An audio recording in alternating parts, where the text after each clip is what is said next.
In today's episode, I will be talking about the 4 money mindsets. What are they and why they're so important? And I want you to identify which one of those do you currently have. Let's find out.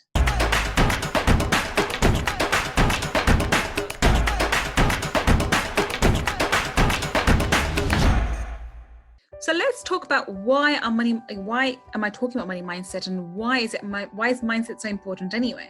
I'm going to give the example of 2 people. So someone like Richard Branson or someone like Elon Musk. Okay, let's use that as an example. So if tomorrow, if those who don't know Richard Branson is one of the international entrepreneurs who owns the Virgin Corporation here in the UK and across the globe as well. So if tomorrow Richard Branson went bankrupt, went belly up, all his corporations went belly up and he ended up being bankrupt, do you think that within the space of a short period of time, he'll get back on track? Another example, which is probably not a poor example because of the bad rap he's had recently, was someone like Donald Trump, and he's done that. He's gone bankrupt a number of times, and he's been completely belly up, and within a couple of years, he's not only made that money back, but more so, right? So completely, rechanged his life. So who is actually responsible for his prosperity? His external circumstances or his mindset? Now compare someone like that, or someone else like Elon Musk, who is someone who's very driven, and somebody who's entrepreneurial, who's always, has that kind of, moving forward mindset. If tomorrow for example, he's very adventurous and he makes a bad move and one of his companies go belly up, especially like his space project that he's got in the moment. If it goes belly up, do you think he'll be able to make the money back within a space of, for a few years? Of course he will, right? So now compare those people to people who actually win the money on the lottery. What kind of money mindset do they have? And if you don't trust me, let's go and do your own Google research on this. We have found that 80 to 90% of the people within 5 years have either lost all their money and have gone back to where they were, and sometimes worse off and have become bankrupt. They're actually worse off than they were before. So why is that? How can someone win 250 million or 10 million? It doesn't matter how much, it doesn't matter the amount of money they won. They can win all this money and still manage to waste the entirety of it within a space of a few years. How does that happen? How does that work? The reason is because of their mindset.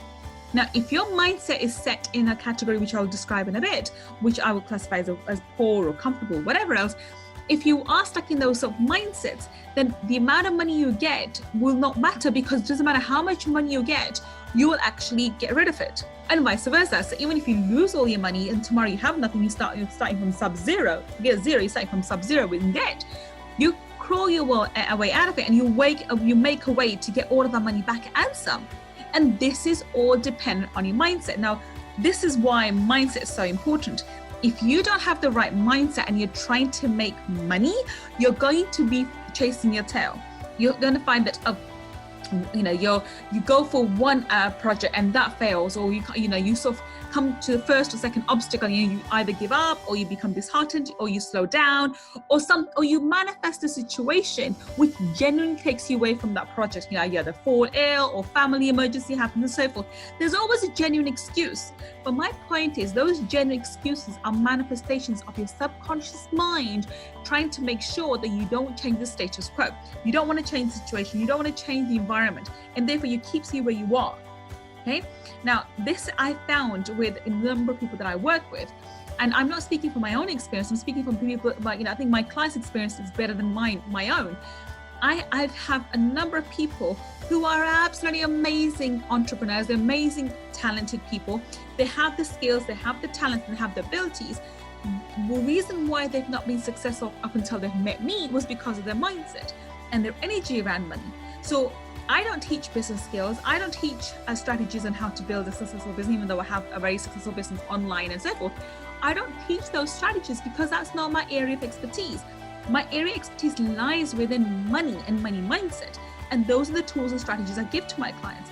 What I found over the years working with numerous men and women, especially those who come from the corporate environment, is that these people who do come from the corporate world have all the skills, have the talents, because they've been making 6 figures or more in their corporate jobs. So they have these amazing talents and abilities which they've been using for other people up until now. but they have this mindset, which is an employee mindset, and also they have the poor mindset, or maybe a break-even mindset. And for that reason, they cannot break out of it, and they're not allowing themselves to make more than sort of income. And I found that this, because I work with a lot of six-figure entrepreneurs, people can, if they come from a corporate background and they're used to earning at least six figures, they somehow break through and are able to establish a business up to six figures, but they get stuck on six figures. Why? Because their energy is stuck around that number. And also, not only are they able to make it, they're not able to save. And so that's why I think they can't become wealthy. They start making money, but they're not wealthy, because your wealth is dependent on how much money you get to keep and invest, not how much money you make. Making six figures and spending six figures will not make you wealthy, I promise you. Right? You can be doing that till eternity, but you won't be wealthy. You're just making six figures. And this is crucial for you to understand. So this is why having the correct money mindset is important before you move forward. Now, in the next two episodes, this one and in the following episode, this is part 1 and part 2, I'm going to go over and I'm going to help you to identify. First, in today's episode, part 1, we're going to talk about the 4 money mindsets. And in tomorrow's episode, we're going to discuss in depth how to identify where you are currently. And I'm going to ask you to get pen and paper and write notes down to actually work out, okay, so where am I and what kind of money do I think about, or what kind of mindset do I currently have? And this is crucial for you before you move forward. The purpose of this podcast is to start asking, making you question where you are, question your current beliefs, question your current ideas about money, and then allow you to adopt a greater, better ideology around money and have a better relationship with money. That's my goal. My sole aim of this podcast is for you to have an amazing relationship with money, and for you to eventually call money your best friend and start treating money like your best friend. Now, what do I mean by money mindset? Now, money mindset, and I quote, it's a habitual mental attitude that determines how you interpret, decide, and ultimately respond to situations, whether that mindset is appropriate, resourceful, or not. Okay, so in essence, what this mindset determines is you take actions. People think we take logical actions and etc. etc. That's not true. And I've been studying psychology for some time. I've never studied it at degree level, but I've been studying, and I've been a student of psychology of success for over 20 years now. And psychology teaches us that we are creatures of emotions. We are emotional beings. So we make decisions based on emotions, and then we use logic to justify them. I'm going to repeat that. That's so profound. I want you to understand this. We use emotions to make our decisions, and then we use logic to justify to ourselves why we made those decisions. So if your mindset is set in a particular category, and for example, you're in the poor category and you want to become wealthy, I promise you, you will create situations which you may think, oh man, this is not my fault, and this is not my fault, and this happened and that happened. You may be playing the victim card, or you may be playing the, you may have traumas attached to it, what have you. You'll be attracting situations and circumstances and even people which will create situations where, things go belly up, your business goes belly up, or you go bankrupt, or a project of yours doesn't fly, or something else happens, or you fall ill, or family member falls ill. You'll create situations again and again and again to keep you small. And that's assuming that you are one of those rare people who actually wants to become wealthy. Majority of the people, they are so unaware of I congratulate you for even listening to this podcast, because majority of the people won't even listen to it, because I don't want to be wealthy, I don't want money, who needs money? They have the attitude around money, which is so negative, so incredibly negative. And it astonishes me when they need money for everything, because the mindset around money is so trapped in the current environment, and the programming is so solid that they don't even want to think about how to create, make, and have more money. They're quite content pulling the 9 to 5 and playing hand to mouth, right? So this is where we are at the moment, and this is why it's so important for you to first know about which mindset you have, money mindset you have, and then go on and work out how can you change it. And as we always say this, in order for you to change something about you, before you can change anything about yourself, you have to become aware of it. You have to have awareness around it first. Once you have awareness, you can actually find methodologies, strategies, and tools to change, right? So this is why these next 2 episodes are absolutely crucial for you to understand where your mindset is currently when it comes to money. So now that begs the question, what are the 4 money mindsets? And I'll say them in order. So the first money mindset is poor, in debt. These people tend to be in debt a lot. And so this is the poor money mindset, okay? It doesn't matter how much money they'll make, they'll come back to being poor. And this I found with people who are even 6-figure earners. Now, I use this example because I find it not hilarious, but it really exemplifies what I mean, that regardless of how much money you make, you can still be poor, you can still be cash poor. This couple that I remember talking to, it was the lady was a doctor. She was married to an IT consultant, and their combined income was over £160,000. Yet she was speaking to me because she was struggling with money, and they had cash flow issues, right? So irrespective of how much money you're currently making, your mindset will determine how much money you have and keep, and how much you get rid of. So even if you start, for example, you become this amazing, you have this amazing product, and you've been through some Tony Robbins stuff, or you've been through some other not my stuff, but you've been through some other trainings, and you've determined, okay, fine, I'm gonna go become, I don't know, a 6-figure earner. You start earning 6 figures, yet you're not keeping those 6 figures because your mindset's still set to being poor. So you will attract it because you're providing a brilliant service or a product, yet you're still stuck in the poverty mindset. Therefore, you're not allowing yourself to become wealthy. You're still working for money, not having money work for you. Have you noticed how many these payday loan places have turned up? I don't know about which part of the world you're listening to this podcast to, but in UK here, over the last 10-15 years, I've seen so many of these awful places turn up, which are called payday loans. Okay, so you are able to borrow money at extortionate in interest rates, something like 400-500% interest rates, and anything from $50 to 1,000. I think, I don't know what it is, something along those lines, I'm not sure. But these are horrendous, absolutely horrendous. And because people are prone to borrow, they'll borrow first and they'll pay later kind of mental attitude.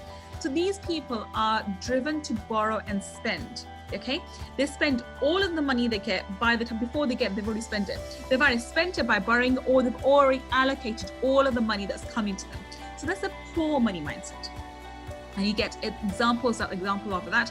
And I find that those of my clients who are brought up with the poor money mindset, like the parents had a poor money mindset, what they've gone and done, and they've gone to universities and or businesses and whatever else, and they've actually started making a lot more money than their parents. However, because they're stuck in this poor money mindset, the amount of money they make, they spend. So for some reason, and if they don't spend it, and they're not frugal, they're not like they're spendthrifts, okay? They're not like spending like crazy. They just manifest expenses after expenses and circumstances where the money goes, and they think, well, I am not even spending too much money. Where's my money going? Right? And this is why I'll talk about another day, this 3 steps to cash flow mastery. I've developed the program for that particular reason, so you can manage your money well, but that's another story for another day.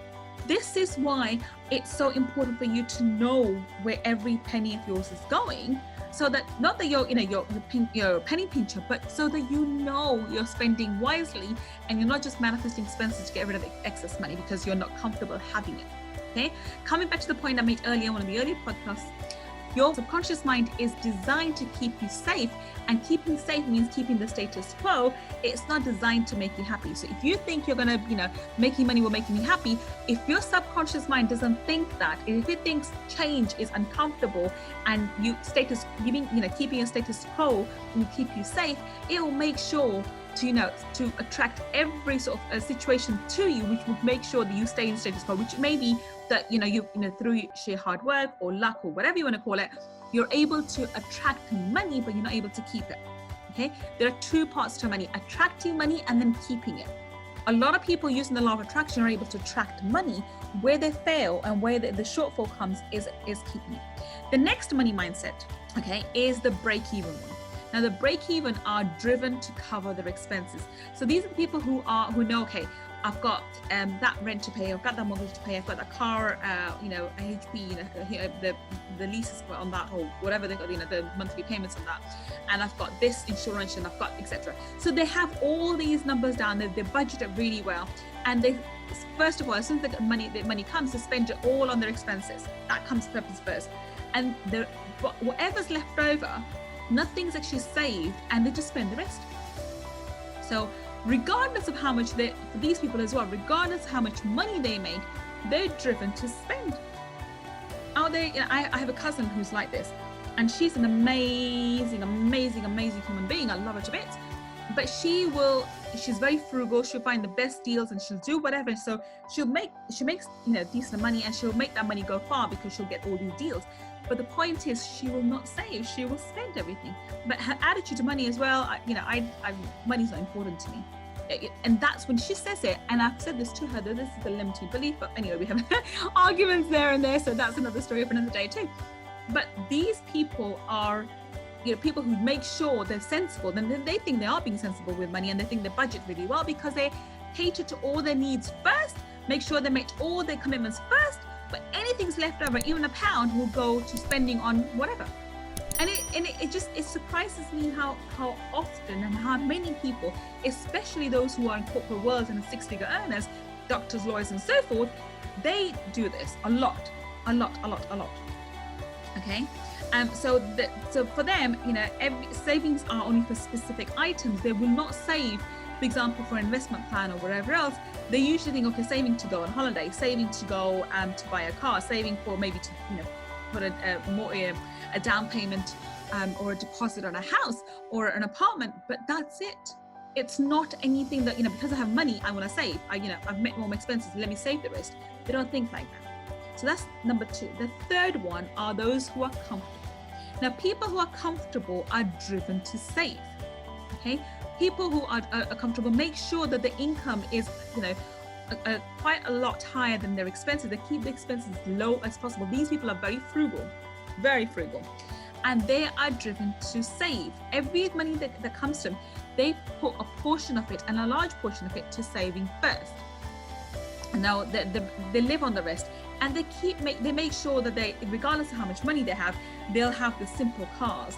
They'll buy, I remember this one person who was, I think their family was making like $100,000 a month, but yet still they were, they're buying stores from Primark. Primark is one of the cheap clothing stores here, in the UK. I don't know what examples you have locally to yourselves. So, and that is the kind of thing they would do. They are very frugal. They spend money really wisely. They are driven to save. They're not very good at investing because they're so afraid of losing their money. So they save a lot. They're savers. Okay. And now these people often have large savings. Again, they're not wealthy because they're not allowing their wealth to grow for them. Their idea of investing is maybe buy a second home, and that's it. And they'll save for for 10 to 15 years until they've got down payment as a deposit for a second house or additional investment. That's as far as they'll go, and they'll keep their daily expenditure as minimal as possible. Okay, so that's the comfortable mindset. Then you have the rich money mindset. Now, the rich money mindset, people focus on adding value and leveraging resources. Let me repeat that. The people with rich money mindset are focused on adding value and leveraging resources. Now, there's a book here by an amazing author where I actually took this detail. This is the book. It's The 4 Money Mindsets, and it's by someone called Karen Sutton Johal. So this is where where I was exposed to her idea of 4 money mindsets, and I've used it in my own context, but I have to give credit because this is where the concepts have come from. But I've used it in my own teaching in my own way, but I have to give credit to Karen Sutton Johal, who wrote the book, The 4 Money Mindset. So if you want to go and check her out in Amazon, she's an amazing author. It's an amazing book, so go and check it out. But I wanted to give credit because I can't not give credit to someone who's amazing like that. So the rich money mindset, they see resources all around them, such as time, such as money skills, such as technology. They are driven to leverage them. Instead of making £1 a day, they want to know how they can make money while they sleep. How can they make £1 even on those hours when they sleep? And how can they leverage their time? How can they buy skills and leverage other people's time? Those people are the one with money mindset, rich money mindset, and they work in a way so that it's a win-win situation. For example, And a lot of the entrepreneurs that I work with, they're very spiritually driven, and they want to be able to help people in a positive and have a positive impact on their lives. And it's creating businesses and products which have a really positive outlook in life. But obviously they're creating they're creating jobs and business opportunities for other people in the world. I too, for example, my business, I have created jobs because I have a copywriter, I have an ad person for my YouTube, I have an ad person for my Facebook ads, etc. And so it's creating that opportunity for other people too. Okay, it's that thing that, okay, I want to win and I want to have a large piece of the cake, but in order for me to have the large piece of cake, I don't have to make sure that other people get less. Let's just get together, or let's get a group of us together and let's make a really large cake. So everybody gets a large piece of the pie, right? Or a large piece of the cake. It doesn't really matter. This is that kind of mindset which allows you to prosper, and you prospering means everybody who's associated with you, which is your clients, your employees, your consultants, even your bankers, they all prosper with you. That's the rich money mindset. And the resources are available everywhere. I will talk about in a later episode something called the different vibrations of money, and that also ties in with this. And people who do, really manifest high vibrational money have this mindset where they want to give 10 times in value back for every dollar, every pound they make, and they know that every money, every pound, and every dollar they make, other people who are connected with them in their business would also benefit, would also prosper.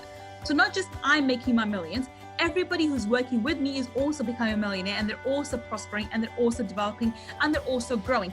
That's the idea. This is a rich money mindset. And this is the mindset I want you to have. I want you to understand that you can create wealth for yourself and everyone around you.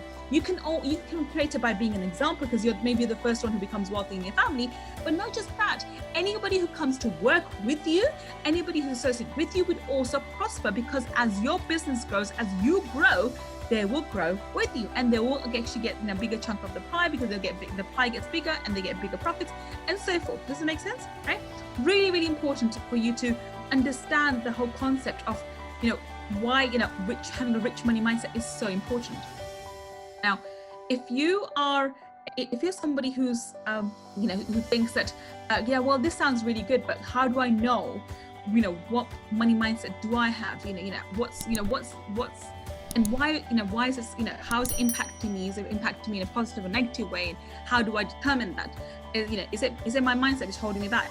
We're going to discuss these questions together in the next episode. So that might be, if you listen to this once a day, this may be tomorrow, or whenever you listen to me again, or when we release the next episode, where we're going to go together. In that episode, I would like you, normally you can listen to me in the car or wherever else, but ideally in the next episode, part 2 of this, I want you to pick up a pen and paper, and I want you to make some notes down, and write some notes down as we talk, so that you can identify which money mindset is currently operating in your mindset. So that's your main operating system. So what's your current money mindset, which is currently deciding how much money you can have, make, and keep, and then how you can change it. And we're also going to talk about your identity, how your identity is also plugged you into this particular mindset, and it's keeping you trapped and keeping you where you are.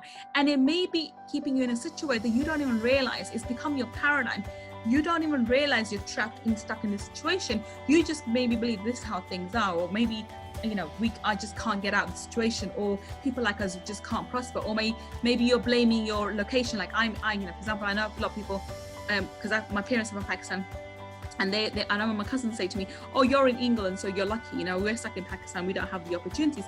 And I always say, yes, I am very fortunate. I've been brought up in the UK, and I've been born in the UK, but you still have opportunities, and great opportunities where you are. You just have to change your mindset and change your ideology around it.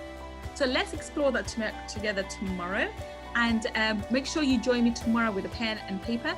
Tomorrow, or the next time, listen to me, and let's find out what is your current operating system, what's your current money mindset. Until the next time we speak, thank you so much for joining me. And by the way, if you are getting value from this, if you are really appreciating it, and if you find me entertaining and you like this podcast, then please do leave us a review. And if you have any comments, please do leave the comments. I do read all the comments, and I will get back to you. And if you want to check out and contact me, and there's a particular topic that you want me to do a podcast on, or want me to cover in this podcast series, or in this in the video series, then please reach out to me on my contact page on gullkhan.com and leave me a note there so that I can actually read that. And depending on what you want, if it's in the remit of money mindset, I will definitely do an episode on that. I'll definitely cover that in the podcast. So until the next one speak, this is Gull Khan signing off.